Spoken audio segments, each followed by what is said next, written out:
Hello, everyone.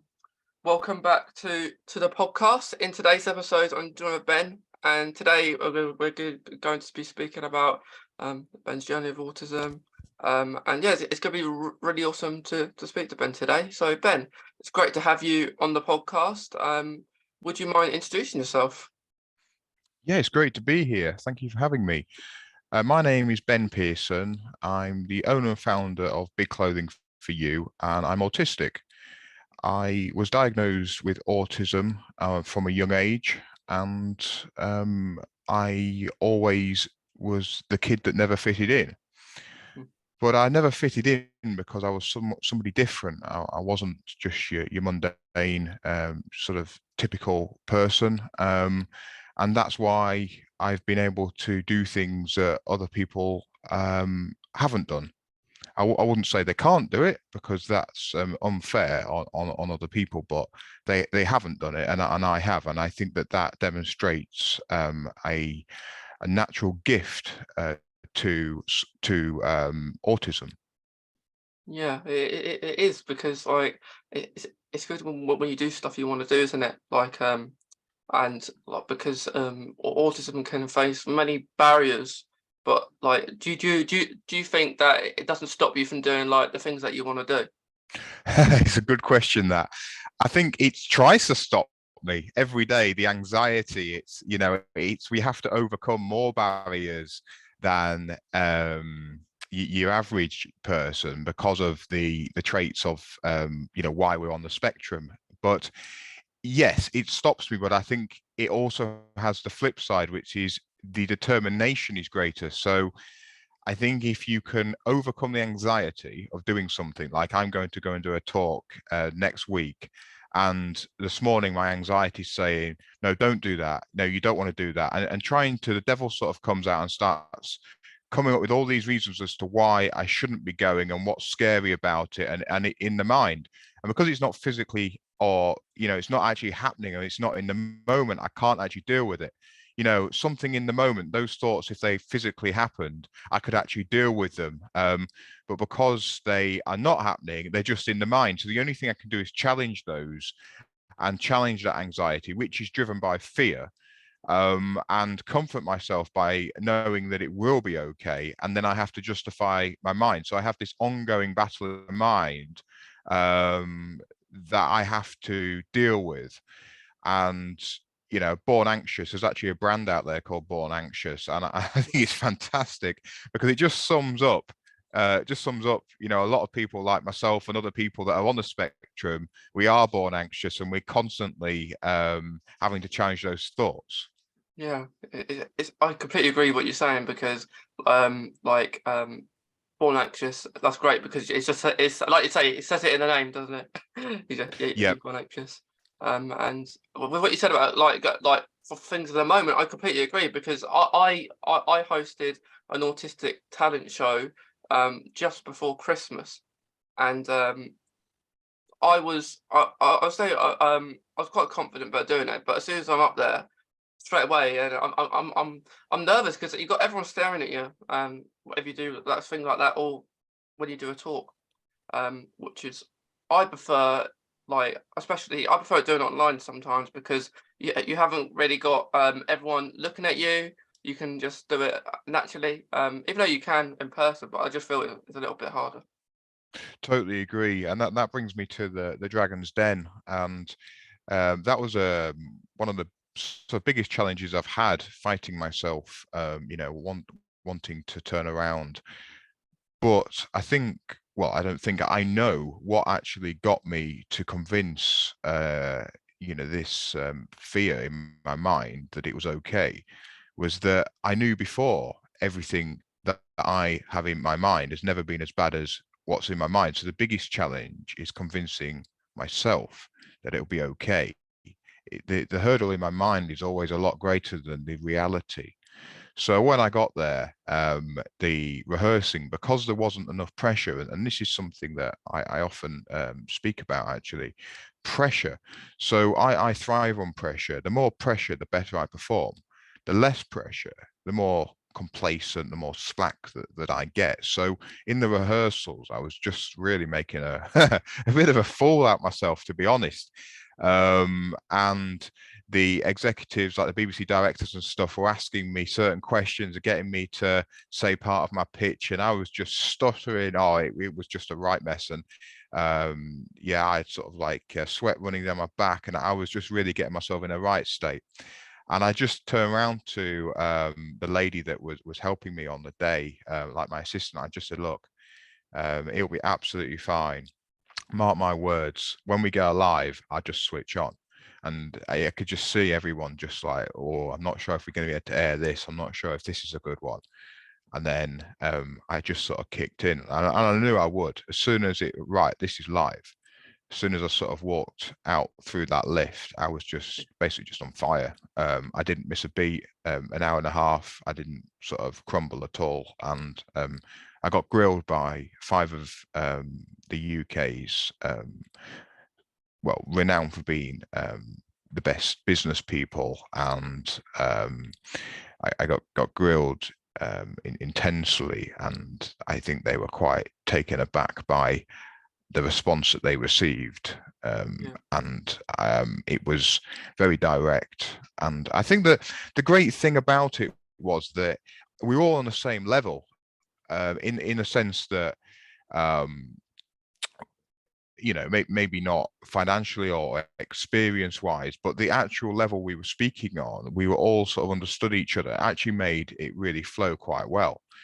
So once I got in there, the anxiety wasn't there. And people would say, well, you know, were there not things that would trigger the anxiety? Would it not get overwhelming? Would you not start shutting down? Would there not be a filter system in the mind that could keep the perspective for that long and not start to feel overwhelmed? Well, I think going back a few years ago, certainly, yes. You know, that the segmentation in my mind, being autistic, wouldn't have been there. I'd have felt overwhelmed and sort of gone into a sensory meltdown. But I have had a lot of help, support, and you know, personally sort of challenging myself to overcome these barriers. And what I did is I actually just visualized that I was someone else. So visualize that I was somebody that I inspired to be, and then almost just feel like I was in a movie. And what I absolutely didn't do was focus on the amount of people that would be watching it, or when it would be aired, or anything in the future. All I did is just literally just focus on the now. And Eckhart Tolle, he's a spiritual guy, and I've learned a lot from him. And he just works on the present, living in the now. He's got some fantastic videos on YouTube if anyone, you know, wanted to sort of find some support for this, living in the now. And actually it takes away a lot of the worry. And all you do is well, I say all you do, the essence of what you do is you live in the now. And it teaches you about the beats per minute, and you know, the amount of sort of seconds per minute won't change. You know, it physically cannot change. It's just how you deal with it. And it basically gives you perspective and teaches you how to live in the now. So that's what I took into the den with me, along with other inspirational ways of thinking. So yeah, I think autism actually, because you know, us that are autistic, we get obsessed. We you know, we have some great traits that can be channeled and massaged into very positive characteristics, such as, you know, getting obsessed with something. Well, if we get obsessed with the right thing and we get obsessed with following something through, then it can be fantastic. It's just you know, if we're sort of getting obsessed with the wrong thing, it can have a negative impact. So it's just about making sure that these traits get channeled correctly. Yeah, I think that's really important. And I have a few things myself that I can get obsessed with as well. Like it's good. It's good that we are like that, because like you say, it's for some really good things. And like where it's good that you say, like, especially when you was on the den, that you just focus on things in the moment. Because like I've watched I did watch your pitch, and I thought it was really good, Ben.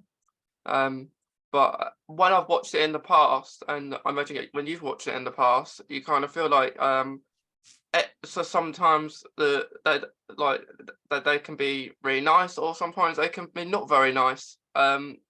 When you've watched it, depending on it. But when I watched yours, Ben, like you had, I think you had Stephen say that it's the best pitch that he's seen since he's been in the den. So you must have done really well, like with those dragons to kind of get like a dragon to say that. Yeah, I totally agree. I think that some people, I think that I came in with a position of power in the sense that I've been there, done it. I've run a business for 7 years that turns over millions of pounds, and I think that I knew roughly what to do and what not to do. And I think trying to pull the wool over the eyes of people that are that experienced, you're just onto a loser.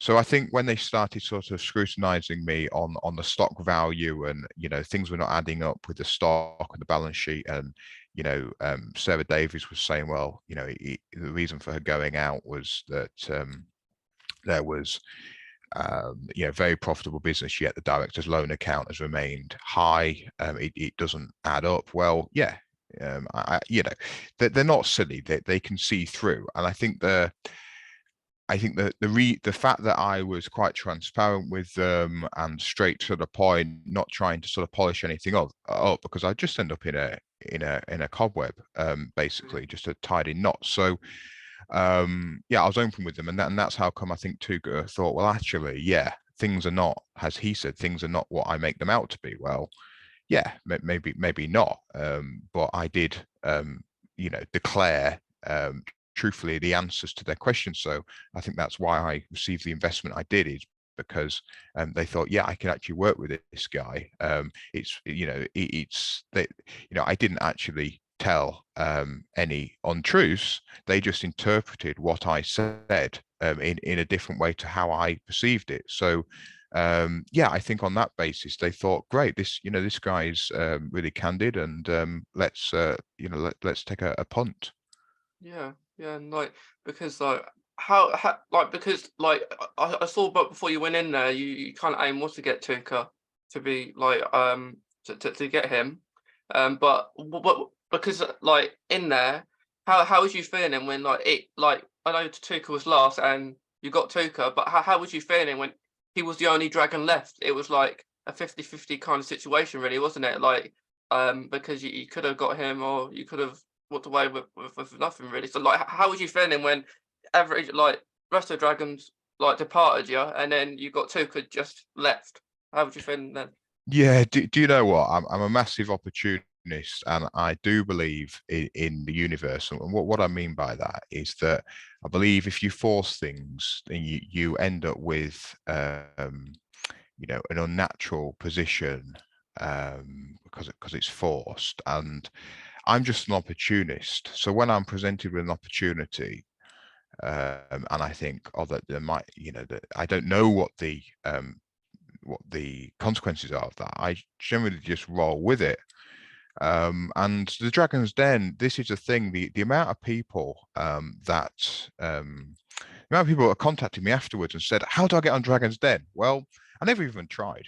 I got headhunted, and they emailed me, and they wanted me. So I think this is the thing. If I had actually wanted to be on there, it's a bit like watching Kettle. I probably would never have been on there, but because I never tried, it just sort of fell into place. And I've learned this through life, forcing things, trying to do something. I'm not saying don't try, don't, you have to be heading in the right direction. You have to be on the road to get a lift, as an old farmer friend of mine once said. But I think, you also have to be on the road to get run over. So, I think I think you've got to sort of find a balance to this. So, to answer your question, yes, I think I I wasn't bothered. I think that's the thing. And I knew that there was nothing to lose. At the end of the day, if I walked out there without an investment, well, apart from taking a day out of my life to do it, and probably another couple of weeks of it mentally going around in my mind, there wasn't actually anything to lose. All I've done is increase my mental state. So the issues that it posed in my mind about anxiety and this kind of thing, it's given me more things to build on my strength. And I think that I just walked away with more experience, another sort of feather in my cap. I think, well, I was pretty confident that after leaving, the amount of BBC directors and people that came up to me almost sort of applauding me for how well I had done, and it sort of flowed really well. And they said, I think this will air well. I was pretty certain that it would get aired. So yeah, when I was standing there, and you're absolutely right, 4 went out. Well, to be honest, I didn't feel they had the right for one or two for numerous reasons. I didn't feel that they had the right skill set anyway. To be honest, Touker was the one with the industry experience. None of the others really had it. Yeah, there was some synergies.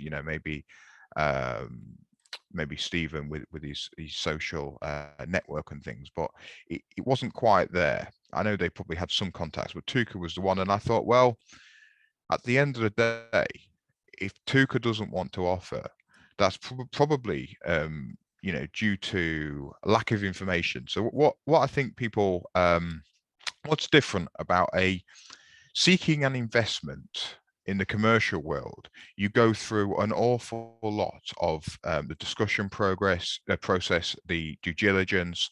It's structured very differently. In the den, you're literally out there, bang, load of questions. So it's almost like a drive-by survey on a house rather than actually going in and doing a full structural survey. So the risk is greater. So therefore, I think the fact that he invested or made an offer, he must have had some a good feeling about it. Definitely. Like, otherwise he wouldn't have said yes. Even the other like the others in the room were saying that like that's Tuca's kind of thing. So they all kind of agreed, and everyone was really happy for you when like you got Tuca. Yeah, absolutely. I think there's some it's a bit controversial, like most things, in any sort of publicity. But I think one of the really refreshing things is I've had no sort of negative sentiment, on the comments, no sort of trolling. I've had a couple of slightly witty comments, should we say, but I've laughed at them. There's been no sort of hurt or hate or anything like that. You expect people with different opinions, but the actual hits and engagement apparently was record breaking. They said that my airing was really did the trick. So what happened was after the event, like BBC iPlayer on Instagram, TikTok, they on that series, I was the one that they put out there because of those facts. And I got over 1,000 people sharing, loads of commenting, and it went really, really well. And I think that if I was asked in the future for any sort of BBC shows or anything like that, I'm sure they would consider me. Yeah, I think it's really good. So like, how long was like from when you went to when it aired, Ben? It was about 6 months, I believe. I mean, it was quite a meaty period of time. There's a lot of things that happen behind the scenes with these types of events that people overlook, and rightly so. I didn't know the ins and outs of how things worked until I got involved in it. I actually thought that it was live. Well, I had no reason not to think it. Watching a telly, and you think, well, is this happening as I'm watching? Well, it's not, but there's no reason, no actual reasons to think otherwise. So yeah, it's very interesting. It's like anything, driving a car is very different to getting into the mechanics of a car. You then start to see things differently. And excuse all my analogies, but it puts it into some sort of Yeah. understandable perspective.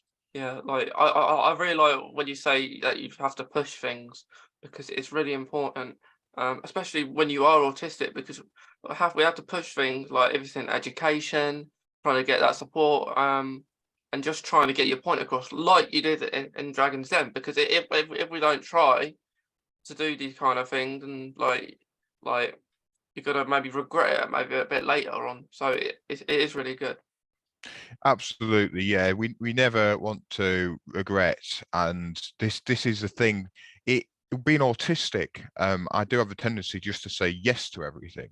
I've spoken to a number of autistic people, and they have there's similar traits where they sometimes struggle to say no, especially where work's related. But well, it is difficult. You do get to a point where you do actually have to start putting things in boxes and just allocating a certain amount of time. Otherwise, you do end up. Yeah, I don't think it's just being autistic.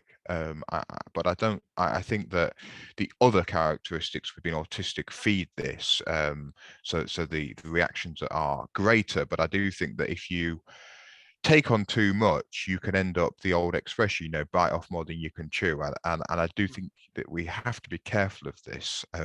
So it does start to get to a position where you have to start prioritizing what you're doing. Otherwise, you end up spreading too thinly and burning out, and then it just ends up being counterproductive. So I think yeah, I like the amount of leads and stuff after the den, the amount of people that have, well, I had like over 1,000 people personally messaging me.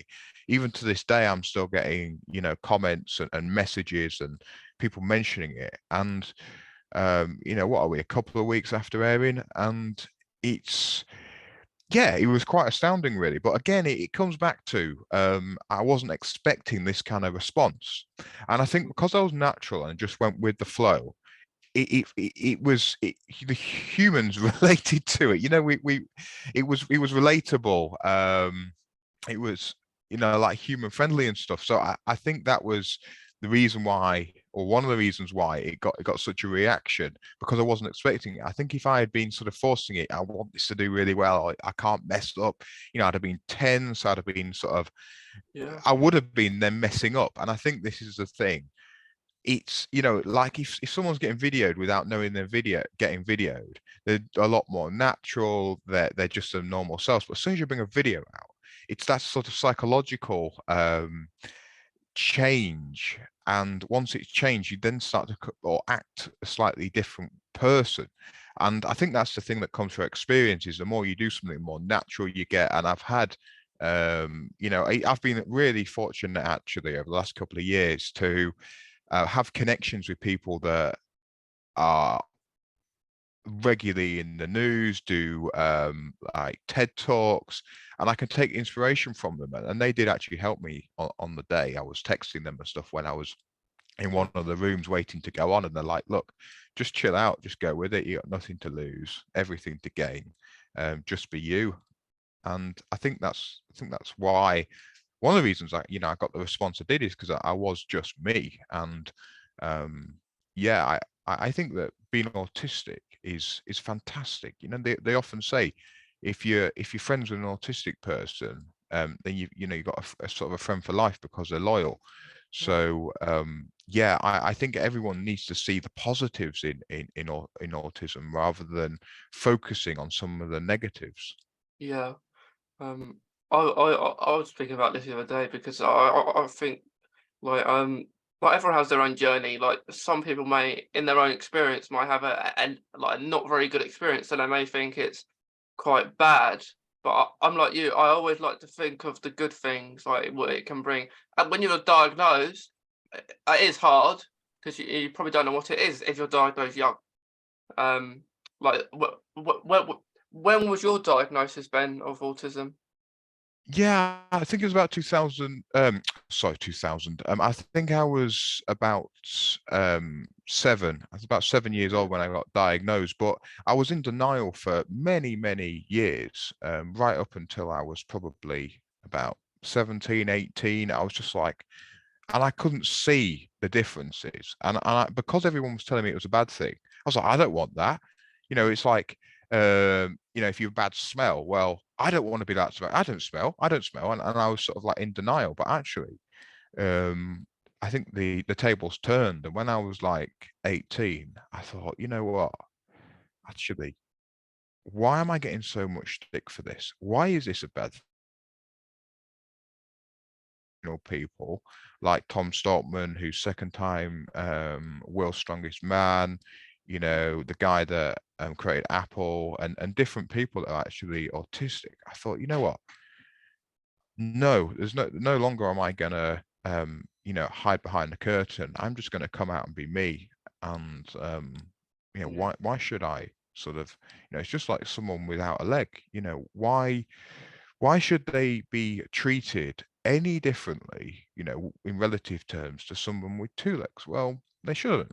They should have the same rights, the same ability. And yeah, I think the whole mentality of people, or some people, is just completely backwards. But there is a logic to it.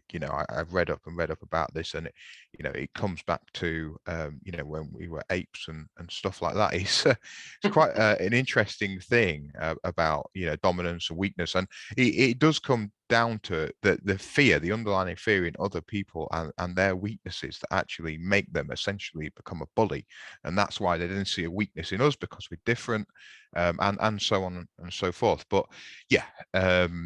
It's it did get to a point where actually I thought, no, it's something to be proud of, and that's when I started getting more confident with it, and recognized for that, and it snowballed. So I think if anyone else out there is lacking from some confidence, then they can take some comfort in the fact that I was you know in a shell, mentally, and was depressed, and often was suicidal, and thought, I couldn't get out of um, this way that my mind was just this black cloud that just came over, and I just couldn't fight it.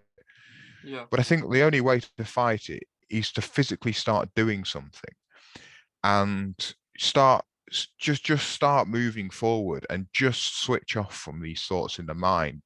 It's like last night, in bed, my nana's not very well, and my mum texts me, and it's quite late, and my mind just started going and going, and I got really obsessed with it, and I just forced myself to just blank, just to go blank in my mind, give it, a couple of minutes, and then start trying to focus on something else, like motorbike racing, and motorbikes going around the track. Well, I don't do it. I'm not particularly into it, but it was just enough of a distraction to then start calming those thoughts down. And I just drifted off to sleep. So I think it's about, this should, maybe, I'm going to, those words are not strong enough. It's got to be a must. It's got to be sort of almost life dependent. You've got to change, or how I say it, I'm not preaching to anyone, but for me, I have to change my thoughts. So my thoughts have to become more concise. More I'm doing it, and that's how I remove the fear. When I think actually I'm 90% sure that that's a good idea, bang. And those thoughts, I hear them, that those thoughts in my mind, I hear Yeah. them, and I think, well, actually, they're not justified. Let's just plow ahead. So yeah, I think it's about taking action. That's one of the things. Sometimes with being autistic, especially like going to a supermarket, oh, it's a nightmare. Too many options. And you're like, should I have this? Should I have that? And trying to get me to make a decision sometimes is just a nightmare. And I'm in there for like 40 minutes messing around, and it's just like, no, that's the autistic side of me, right? Just grab something, put it in the basket. But if I go in there with a mindset of, I've just got to go in there, grab this, grab that, grab this, and it's just like, it's just so much easier than start hesitating, and then you end up on a bad path. So I think it's about being confident, knowing you can do it, and believing in yourself, and Yeah. just literally just start doing stuff. It's. I think it's really hard. Like especially getting diagnosed young. I think it's ideal because we get older and we know a lot about autism now. But I think the only thing is, I think it would be good to, even for maybe like future people getting diagnosed when they're younger, like people have actually that knowledge that it's a good thing, because like when we was younger, we just thought it was bad. Everyone was saying it was it was bad and not good, and of course you're not going to be confident. If people say that, you're going to be very low in confidence, and then I think we just realise when we get older, like we think, hang on a minute, like it's not a bad thing. We want to change this. We want to change it so people look at it in a good way. Yeah, I totally agree. I think a diagnosis is only as good as what we do after that. So by being aware of something and understanding the reason for that behavior is great. But then it's about what we do from there. And I think if an individual has provided the correct support on the basis of confirming why the behavior is the way it is, and able to move forward, then it's positive. They're able to progress. But I think for me, there was no support. Yes, there was an explanation as to the reason for my behavior, but it didn't really change anything. If anything, it worked against me, because then I just got picked on. Oh, he's got autism. Oh, he won't be able to do that. Well, why not? Because he's got autism. Well, hang on a minute. Hang on. I was no different. I'm no different today I'm no different the day after I got diagnosed. The day before, I'm still Ben. I'm still me. But now you're saying I can't do it. It's like, what? And this is the whole thing. And that's what I built a brand on, up there to the naysayers, all those people that said I couldn't do something. And, since being a young age, around 10, having autism, it was almost like people found a reason to say I couldn't do something. And my mum, unfortunately, she was one of the biggest ones. Oh, he won't be able to do that. He won't be able to cope with that. He won't be able to do this. Well, up yours. I can, and the Yeah, only you reason I can. can't is because you're not giving me the opportunity. And I think this is the thing. That it's no more, no less than that. The reason why I can't is because you're not giving me the opportunity, or you're not giving me the reasonable adjustments or assistance to be able to do that. And it's a bit like going into supermarket. Oh, he won't be able to go in there. He won't be able to cope. Well, I can. I just need some headphones. Just Yeah, need some, ear defenders. Well, the yeah, I think there's too much of a definitive comment, a fact put on things with autistic people. They won't be able to do this because of that. Well, nonsense. They will be able to do it, but what adjustments need to be made? And I think there's more times out of 10 that someone can do something than they can't. It's simply about what adjustments need to be made. Is the lighting too bright? I'm not saying that, Rome was built in a day, but I think that by saying Rome will never be built, it's shutting a door on something. It's making something conclusive. And I think that's the thing. We need to be promoting and encouraging either supporters, people that are with people with autism, or the individual themselves to actually think, no, I can do it. I can run that marathon. Yeah, I got one leg, but I can run a marathon. A lot of it's the mindset. A lot of it's in the mind. I'm a big believer of that. I think that the mind has a great way of stopping us and telling us we can't do it unless we change that thought, that default process. And by doing that, and you think, well, why do I train myself when other people are putting me down? Well, by training myself, the energy feels out there. It actually does rub off on other people. Might take a while, but when you're confident, no, I can do that. I can do it. No, eventually, even your opposition, you end up needing a new opposition because they start to become supporters. And I think that's the thing. I think it's just about, you know, believing that it is possible and accepting that other people do need to make those adjustments, and also not feeling embarrassed or ashamed or something. I have no concern with telling someone, it's getting too much for me.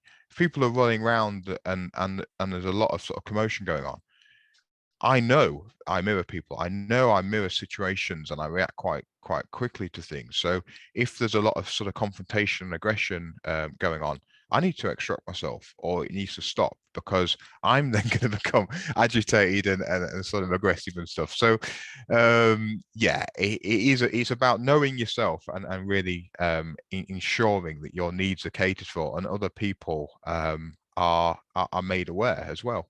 Yeah, and this is where I think it's really important, like especially like in a setting if you're like you're doing maybe a lesson where like maybe you can't concentrate because everyone is talking and stuff like that, and like I've been in that situation before, and then you want to put headphones on just so you can concentrate.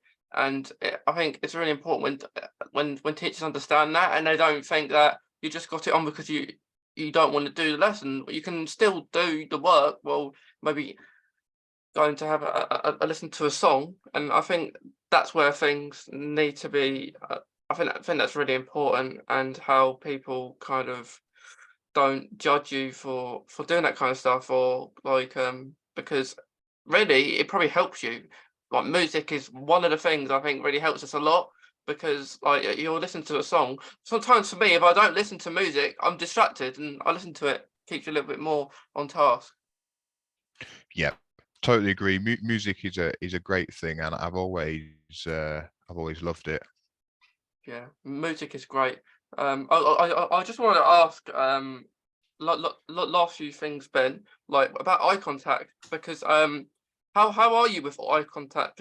Because I know with autism quite a lot. Well, some people who maybe sensory can't maybe look, especially like interviews, or like if you're doing meetings, like we're just staring at people like face to face, because it can be sometimes really nerve wracking. Like, how are you with that? I used to really struggle. It's not something I struggle with now. I I'm quite extreme. So issues like that, how I got over them was I had friends that were in the parachute regiment when I lived in Colchester, and they were always, like sort of just that was just their mannerisms and the way they were, just stare at you in the face and shout at you. Well, they wouldn't, but that's what they were trained to do. So I actually got some of my friends and just said, look, just give me a grilling, just let's just shake this out of me. And that was the thing. We just went through it and I became desensitized. So I got used to it and I thought it's fine, it's fine. It's and if we do it in sort of like a play, in like a jovial way, then there's no we know that it's fixed. We know that we're doing it. You wouldn't just sort of like stand in my face, stare at me and start shouting, but we would work up to it. And that's what I'd do if I have a fear, like if I had a fear of heights. I wouldn't just go and jump out of a plane. But I'd work up to it. I'd maybe take the feet, the plane up to 200 feet and then jump out and then 400 feet. And I'd work up to the point where just jumping out from thousands of feet was no drama. So yes, is the answer to your question. Yes, I used to suffer. I couldn't look at anyone. But now, yeah, no problem at all. I'm quite comfortable at staring, if required. Yeah, I think it's as well. It's sometimes if you know the person, or like if you're going into people that you don't know, don't recognize. I guess like that situation, it comes a bit harder. It can do, certainly. I think the understanding that I've gained of people, and sort of like the psychology, then generally I can read a situation. If someone comes in and staring at you, it could potentially be aggression or dominance, and Yeah, it depends on how they're doing it and why they're doing it. If someone comes in and stares at you, they might have a disability. Um, I've known people that I've been friends with in the past and just stare at you, and it can be it can sort of be a bit intimidating, but it's just because of their disability. Or I've had people come to me and stare at me because they're dominant, and like salespeople. So I've had people just sort of come up to me and just start staring at me or getting close to me, and I don't have any concern. I just say, look, I'm uncomfortable with this. Can you step back a couple of feet? And then I just start. This is a whole different thing in itself. This psychology, looking at people. If you look, if someone's staring at you and you look at them and then you look away, that's a calming signal. You're actually giving a signal. And if they don't then look away, then I would start to come more into that person's dominant, dominant, or showing signs of aggression, because generally it's like an animal. If you look at an animal and stare at them, eventually they will start to either lower their head or they'll start looking away, and that's a calming signal that they're saying, whoa, this is their body language is telling you they want you to calm down. They're not comfortable with your actions, which generally your actions may be that you're staring at them and nothing more. So yeah, there's ways to start to work out why a person is just staring at you. But well, I'm not, in relative terms, I'm not too uncomfortable with it. Yeah, yeah. When you were saying about like stepping back, I'm completely the same, because like I find now, like people just go on top of you if you're talking to you, and I sometimes feel like it can be a bit much. Like I just like my space, and there's three situations. You can say it really nicely, but there's three kind of types of people really. Like they could be really understanding, or they can be like they might be helping you with something, and they have to be close, but they don't really, but they may think that, or they're just really kind of abrupt and not nice, and it's hard because I don't like it like you too close to people, because it can be really like it can be hard. Yeah, I agree. I think the thing that I always remind myself is often it's a reflection on them and not me. If they're doing it and you make them aware that you're uncomfortable with it and they don't take that into account, then it's reflection on them. It's not our fault. It's their fault. There's times when it's a bit different. If everyone's crammed in on a train and they're sort of like brushed right up against you, well, they might not have any option. But where you're outside and there's you know acres of land and you're stood in the middle of a field and they're brushing against you, well, that's a bit different. And that's the spatial awareness issue.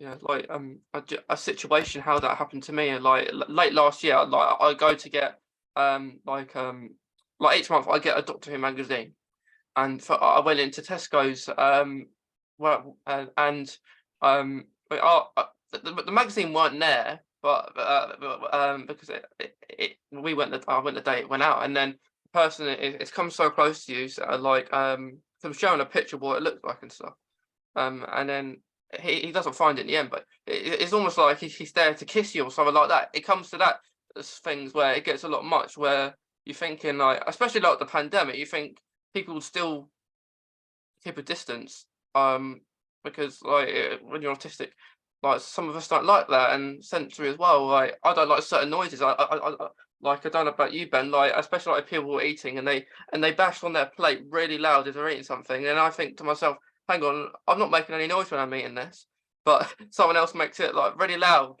when it sometimes really gets to you a lot. Yeah, I totally agree that there's a lot of things, but the I've learned the emotional energy that it can take up is far greater than the actual issue, and I've learned just to let things go a bit more and Yeah. just sort of try and keep perspective, and it's not always hard, but um, if I always try and measure something. So if something's really, really irritating me, I think, well, how long is it going to last?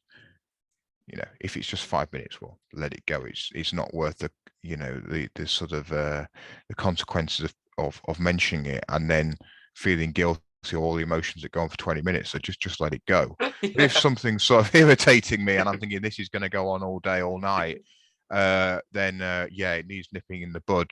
Yeah. But the thing is, just because someone else is, I think this is the thing, it's about empathy, and just because someone else is behaving in a way that's not okay for us, it doesn't mean it's wrong, and it doesn't mean that it's illegal, and it doesn't mean that it's actually crossing any barriers. It's just it doesn't work for us.